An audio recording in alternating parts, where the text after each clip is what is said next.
we are going to see some of the instances or roles from the biblical point of view who prospered in the midst of their opposition, in the midst of contrasting environment. நாம் வேதத்திலிருந்து சில சம்பவங்களை அல்லது சில நபர்களை குறித்து காண போகிறோம். எப்படி தங்களுக்கு இருந்த எதிர்மறையான சூழ்நிலையிலே அவர்கள் செழிப்போடு இருந்தார்கள், எப்படி ஆசீர்வதிக்கப்பட்டவர்களாய் வாழ்ந்தார்கள். First, the opposition that occurs within you. முதலாவது, ஒவ்வொரு மனிதனுக்குள்ளும் அவர்களுக்குள்ளாகவே ஒரு எதிர்ப்பு உண்டாகும். Don't think that opposition comes only from outside. It can be within you. நினைக்காதீர்கள் எதிர்ப்பு என்ற உடனே அது வெளியிலிருந்து தான் வரணும் என்று சொல்லி. அநேக நேரங்களிலே நமக்குள்ளாக இருந்தே சில எதிர்ப்புகள் வரும். Second point. இரண்டாவது குறிப்பு, opposition that occurs from family. இரண்டாவது குறிப்பு, குடும்பங்களின் மத்தியிலிருந்து எழும்பக்கூடிய எதிர்ப்புகள். Everybody knows about this point, no need to explain much. இந்த குறிப்பை குறித்து எல்லாரும் நன்கு அறிவீர்கள். இதை குறித்து அதிகமாய் பேச வேண்டியது இல்லை. Opposition comes like from your own brother or own sister, siblings. உங்களுடைய சொந்த சகோதரிகள், சொந்த சகோதரர்கள், உடன்பிறப்புகளிடத்திலிருந்து உங்களுக்கு எதிர்ப்புகள் வரலாம். Husband or wife, from children, from own relatives. கணவன், மனைவி, சொந்த பிள்ளைகள், சொந்த உறவினர்களிடத்திலிருந்து உங்களுக்கு வரலாம். These relationship constraints starts because they are not good in keeping the relationship. இந்த உறவின் நெருக்கடிகள் வருவதற்கு காரணம் உறவுகளை பேணி காக்காமல் இருப்பது. Your own brother becomes your opposition. உங்கள் சொந்த சகோதரர் உங்களுக்கு எதிரடையாய் நிற்கலாம். Your own mother becomes your opposition. உங்கள் சொந்த தாய் உங்களுக்கு எதிராய் நிற்கலாம். Your mother-in-law becomes your opposition. உங்களுடைய மாமியார் உங்களுக்கு எதிராக நிற்கலாம். I want to bring one example from the biblical point of view. வேதத்தின் அடிப்படையில் ஒரு உதாரணத்தை உங்களுக்கு நான் காட்டிக் கொடுக்க விரும்புகிறேன். The best example is none other than Joseph. அருமையான ஒரு உதாரணம் யோசேப்பு. His brothers hated him to death. அவர் சகோதரர்கள் அவரை எப்படியாக வெறுத்தார்கள் என்றால், அவன் கொல்லப்பட்டால் நலமாயிருக்கும் என்னும் அளவிற்கு வெறுத்தார்கள். In the midst of affliction and the oppression, he prospered because he trusted God. நெருக்கத்தின் மத்தியிலும் எதிர்ப்பின் மத்தியிலும் யோசேப்பு பெருகினார். காரணம், அவர் தேவனை விசுவாசித்தார், நம்பினார். God lifted him up like a great man in the land of Egypt. எகிப்திலே பார்வோனுக்கு அடுத்த சிங்காசனத்தில் அமரத்தக்க உயர்ந்த பதவியை கர்த்தர் கொடுத்து அவரை உயர்த்தினார். By doing this, God taught his brothers a lesson here. இவ்விடத்திலே கர்த்தர் யோசேப்பை உயர்த்தினது நிமித்தம் அவர்கள் சகோதரருக்கு கர்த்தர் சில பாடங்களை கற்றுக் கொடுக்கிறார். So in the midst of your opposition, you need to trust God. உங்களுக்கு இருக்கிற எதிர்ப்புகளின் மத்தியில் உங்கள் தேவனை நீங்கள் நிச்சயமாக நம்ப வேண்டும். Another example is Moses. இன்னொரு உதாரணம் மோசே. He is getting opposition from his siblings called Miriam and Aaron. மோசே தன்னுடைய சகோதர சகோதரிகளாகிய இருந்த மிரியாம் மற்றும் ஆரோனிடத்திலிருந்து சில எதிர்ப்புகளை சந்திக்கிறார். It is also well known story. நாம் எல்லாரும் நன்கு அறிந்த ஒரு சம்பவம். But his humble character, because of that humble character, God himself is intervening in this place. இவ்விடத்திலே மோசேயினுடைய தாழ்மையான குணத்தினாலே தேவன் இந்த சம்பவத்தின் மத்தியிலே அவர் இடைபடுகிறார். He himself intervenes and he rebukes his siblings. மோசேயினுடைய சகோதர சகோதரிகளை தேவன் மோசேயின் நிமித்தமாக, மோசேக்கு இழைக்கப்பட்ட காரியத்தின் நிமித்தமாக கடிந்து கொண்டார். So in the midst of your opposition, you need to be humble before the Lord. உங்களுக்கு இருக்கிற எதிர்மறையான எதிர்ப்புகள் மத்தியிலே நீங்கள் தேவனை சார்ந்து கொள்ள வேண்டும், பின்பற்ற. God proves that he is on Moses' side.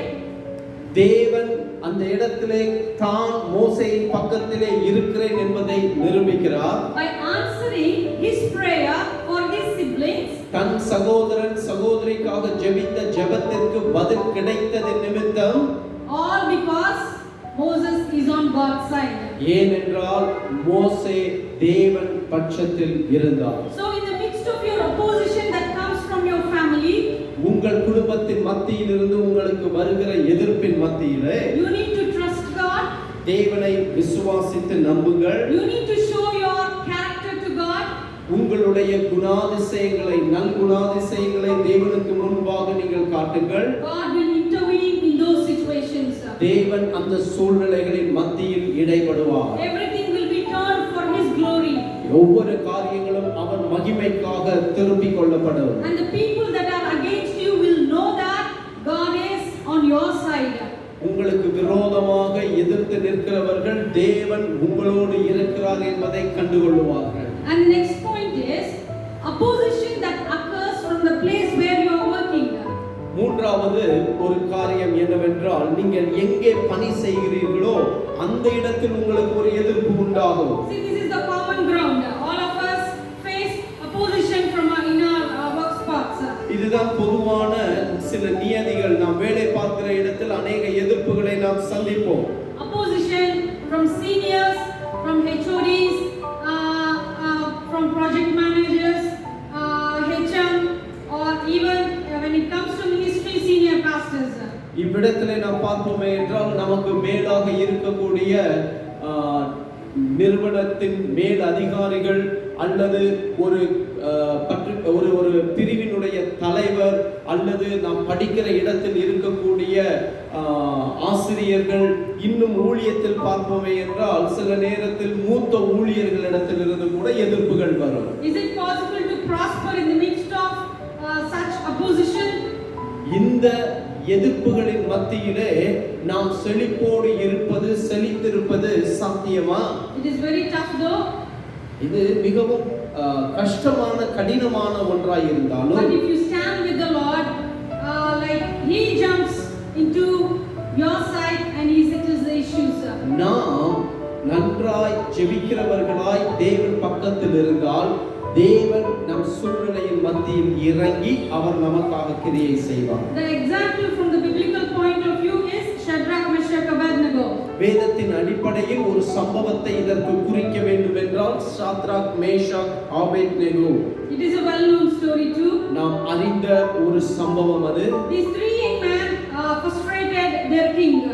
இந்த மூன்று இளம் வாலிபர்களும் தங்கள் ராஜா கட்டளையிட்டவைகளை செய்யாததினாலே ராஜாவை கோபப்படுத்தினார்கள். And they were thrown into the fiery trial. அவர்கள் அக்கினி சூளையிலே தூக்கி எறியப்பட்டார்கள். So in the midst of their opposition, they decided to stand with the Lord no matter what. இந்த எல்லா எதிர்ப்புகளின் மத்தியிலும் அவர்கள் தேவனுக்காக நின்றார்கள்.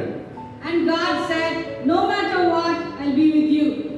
தேவன் ஒரே ஒரு காரியத்தை தான் சொன்னார், என்ன வந்தாலும் கவலை இல்லை, நான் உங்களோடு கூட இருப்பேன். They decided to stand with the Lord no matter what. அவர்கள் என்ன நடந்தாலும் தேவனோடு இருப்போம் என்று தீர்மானித்து செய்தார்கள். And God said, no matter what, I'll help you. ஆண்டவர் ஒரே காரியத்தை தான் கர்த்தர் சொல்றார், ஒண்ணு கவலைப்படாதீங்க, என்ன இருந்தாலும் நான் கூட இருப்பேன். These three young men opened the king Nebuchadnezzar's eyes and made him like one of them. இந்த மூன்று பேரும் எடுத்த இந்த தீர்மானம் நேபுகாத்நேச்சாருடைய கண்களை திறந்து இந்த மூன்று பேரோட அவரும் ஒருவராக சேர்ந்தார். He became a worshipper of God. அவர் தேவனை ஆராதிக்கிற வணங்குகிற ஒரு மனிதனாய் மாறினார். It is a wonderful story we can read in the Bible. வேதத்திலே மிக அருமையான ஒரு சம்பவம், நாம் இதை குறிப்பிடலாம். And second example that I want to bring, I love to tell this example.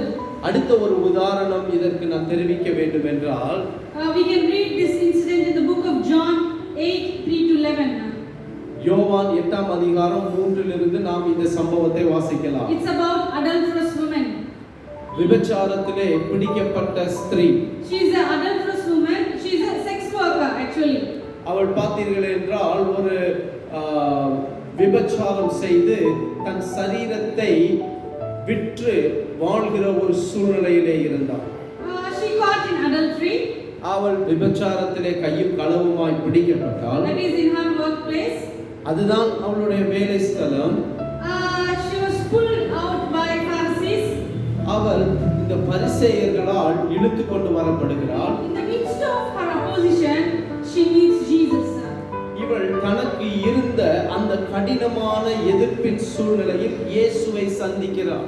In the midst of her opposition, she is meeting Jesus, and Jesus is settling her issue in a simple way and sending her away, saying, "Do not repeat."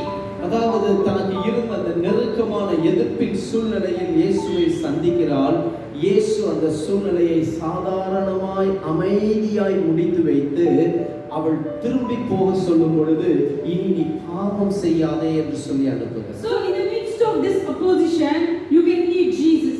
உங்களுக்கு இருக்கிற எதிர்ப்புகளின் மத்தியில் நீங்கள் இயேசுவை சந்திக்க முடியும். The summary of the message is, in the midst of your opposition, your soul should prosper. If you want your soul to prosper, you must meet Jesus. இந்த செய்தியின் முழு கருத்து என்னவென்றால், எதிர்ப்புகள் இருக்கும், அந்த எதிர்ப்புகளின் மத்தியில் உங்கள் ஆத்துமா வாழ வேண்டும்.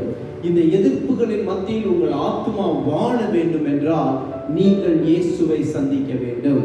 See, I'm telling, it is not easy work, but at the same time I say it is not difficult if you stand with the Lord. இந்த சூழ்நிலைகளின் மத்தியில் இப்படி வாழ்வது மிக சுலபமானது அல்ல, அல்லது இவைகளை செய்வதற்கு கடினமானவைகளும் அல்ல என்பதை நான் சொல்லுகிறேன். So the conclusion is, if you trust Him and rely on Him, He will help you and He will guide you and teach you how to overcome these situations. நான் கடைசியாக சொல்ல விரும்புகிற காரியம் இதுதான்.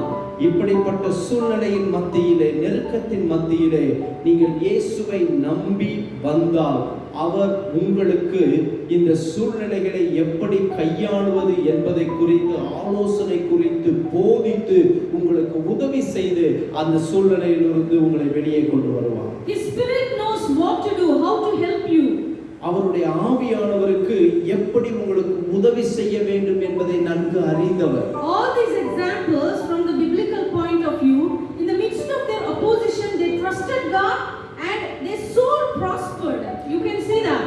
நான் முன் குறித்து சொன்ன சம்பவங்கள் எல்லாவற்றிலும் பார்ப்பீர்களே என்றால், அவர்கள் எதிர்மறையான பிரச்சனைகளை சந்தித்த அந்த சூழ்நிலையிலே அவர்கள் தேவனை சார்ந்து கொண்டார்கள். தேவன் அவர்களுக்கு உதவி செய்தார். The same way, this man called Gaius, even though he is facing a situation that is against him, that is opposite to him, he is getting a letter from his fellow servant John saying, "You must prosper in the midst of your soul must prosper in the midst of your opposition." நாம் முன் சொன்ன அதே சம்பவத்தை போலதான் இந்த காயமும் ஒரு பெரிய எதிர்ப்பை சந்தித்துக் கொண்டிருக்கிறார். அந்த எதிர்ப்பின் மத்தியிலே தான் யோவான் அழகான இந்த நிருபத்தை எழுதி அனுப்புகிறார். பிரியமான காயுவே, ஆத்துமா வாழ்வது போல நீ எல்லாவற்றிலும் வாழ்ந்து சுகமாய் இருக்க வேண்டும் என்று சொல்கிறார். God establish you in this way. தேவன் உங்களை இப்படியாக ஸ்திரப்படுத்துவாராக. May His good spirit lead you into the land of uprightness. தேவனுடைய ஆவியானவர், நல்ல ஆவியானவர் உங்களை செம்மையான வழியில் நடத்துவாராக.